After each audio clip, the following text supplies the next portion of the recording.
ভাবিলোঁ আজি বাটাৰ নানকে প্ৰস্তুত কৰোঁ। আটাৰে বাটাৰ নান প্ৰস্তুতিৰ বাবে সাজু কৰি ল'লোঁ। আটাখিনি অলপমান দৈতে এচিকুট নিমখ, অকণমান বেকিং ছ'ডা আৰু বেকিং পাউডাৰ মিহলাই পেলাই ভালকৈ মঠি ল'লোঁ। গাখীৰেৰে মঠিলে কোমল হয় আৰু খাবলৈ সোৱাদো হয়। মই অকণমান চেনিও তাতে দিলোঁ।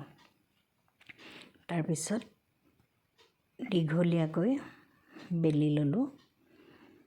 অলপ দেৰি ৰেষ্ট দি থ'ব লাগে, তেতিয়া সুন্দৰকৈ কোমল হৈ যায়। মই বেলিওঁতে অকণমান ক'লা জিৰা আৰু ধনিয়া পাত দি বেলিছোঁ। তাৰপিছত এখন ঢলালৰ কেৰাহীত ভাজিবলৈ লৈছোঁ। টাৱাত ভাজিব পাৰে, মই টাৱাতকৈ এই কেৰাহীখন বেছি সুবিধাজনক পাওঁ। সেইকাৰণে মই সাধাৰণতে শুকানকৈ ভজা ৰুটি, নান আদিৰ কাৰণে এই কেৰাহীখন ব্যৱহাৰ কৰোঁ।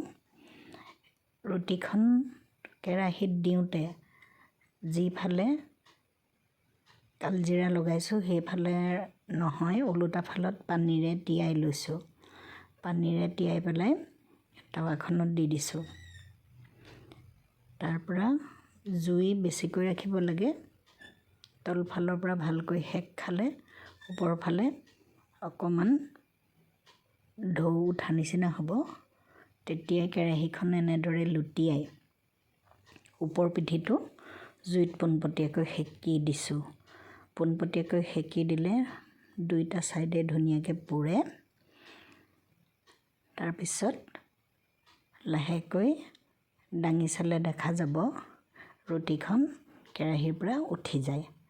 তাৰপিছত বাটাৰে প্ৰলেপ